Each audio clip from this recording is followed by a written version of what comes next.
안녕하세요.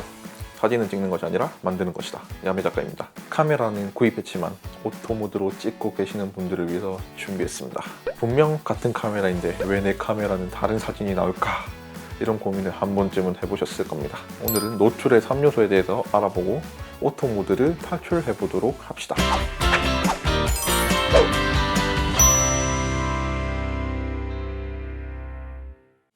아주 쉽게 야매식으로 제가 고등학교 수업 나갔을 때 정말 아무것도 모르는 일반인을 상대로 강의했던 그 방식으로 아주 쉽게 이해할 수 있게 설명해 드리겠습니다.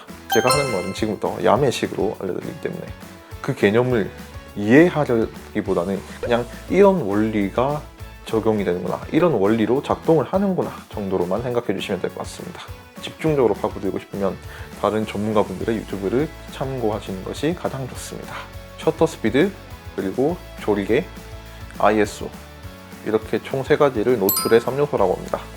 이는 카메라에 들어오는 빛의 양을 컨트롤하는 역할을 합니다. 자, 셔터 스피드는 촬영을 할 때 찰칵하면서 셔터가 닫혔다 열리는 것을 말합니다.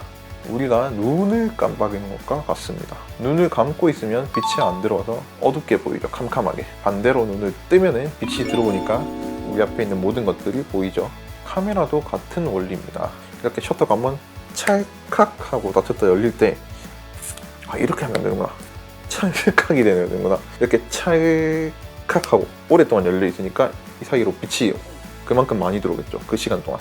반대로 찰칵하고 빨리 닫아버리면 빛이 적게 들어오는 거죠.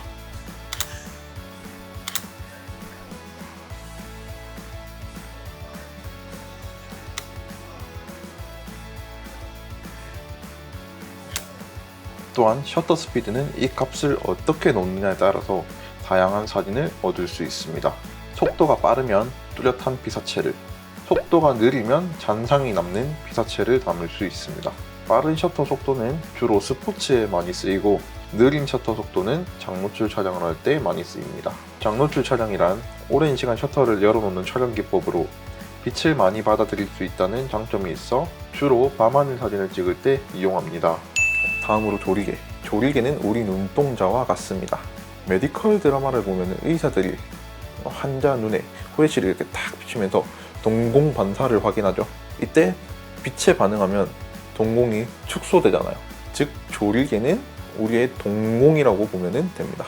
카메라의 조리개도 이렇게 동그랗게 있을 때 쪼이면은 빛이 적게 들어오고, 이렇게 열면은 빛이 많이 들어오겠죠. 혹시 반려묘나 반려견을 키우시는, 반려동물을 키우시는 분들은 좀 더 쉽게 이해하실 수도 있어요. 저는 고양이를 키우는데 빛이 많을 때는 고양이 눈동자 굉장히 얇아져요. 반대로 이렇게 불을 다 꺼놓게 어둡게 있으면 동공이 동그랗게 우리 슈렉 고양이 눈처럼 바뀝니다. 또 조리개를 통해서 심도라는 것을 조절할 수 있습니다.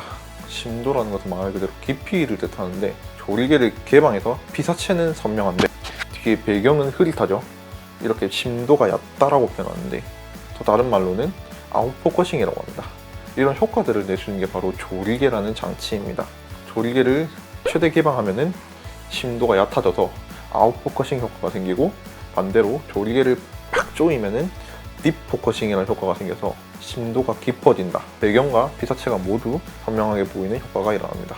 이처럼 피사체를 기준으로 배경이 흐리면 심도가 얕다라고 표현하고, 배경과 피사체가 모두 동일하게 되면은 심도가 깊다라고 합니다.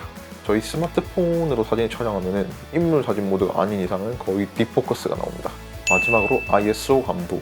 인위적으로 사진의 노출을 조절하는 기능이라고 생각하면 됩니다. 저는 이거를 이제 일반인 분들께 강의를 할 때 정말 쉽게 풀어 설명하는데, 카메라에 들어온 빛은 한정되어 있지만 이 입자를 강제로 키워서 사진을 밝게 만든다 라고 표현을 합니다.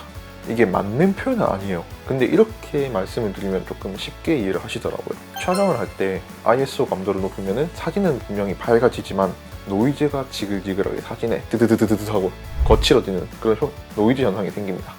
이 노이즈가 바로 입자를 강제로 키워서 생기는 현상이라고 저는 말씀을 드립니다.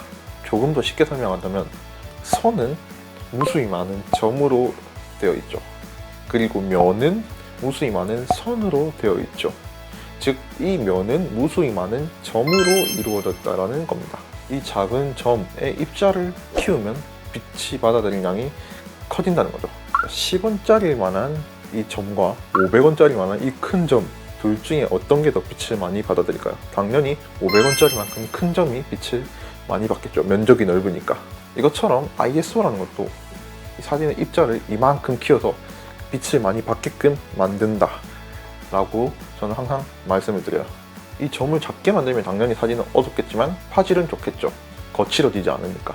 반대로 이 입자가 커지면은 빛의 양을 많이 받아들여서 사진은 밝아지는 만큼 사진은 지저분해지겠죠.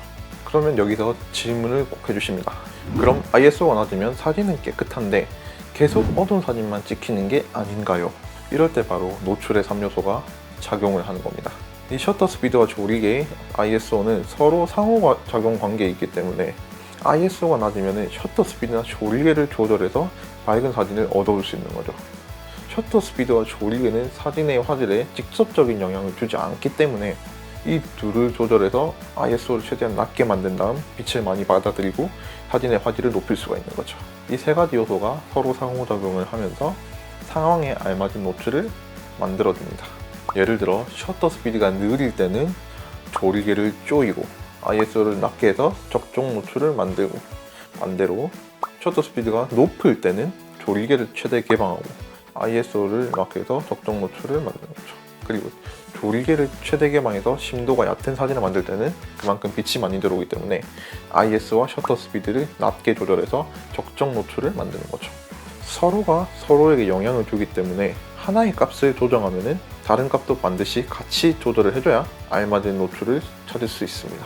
이 세 가지 요소는 서로 항상 영향을 준다는 것을 기억해 주세요. 이렇게 오늘 오토모드를 살출하기 위해 노출의 3요소에 대해서 알아보았는데요. 말로 100번 듣는 것보다 한번 직접 해보는 것이 훨씬 낫습니다. 직접 이것저것 만져보면서 노출을 막 오버시켜보고 하면서 직접 익숙해지는 게 가장 좋은 방법입니다. 다음 시간에는 카메라의 각 모드와 그 설정에 대한 세팅 값들을 알려드릴게요. 이 노출의 3요소를 바탕으로 직접 카메라를 세팅 값을 맞춰서 가장 적절한 노출을 찾아내고 좋은 사진을 찍는 방법에 대해서 알려드릴게요. 그럼 오늘은 여기까지. 안녕!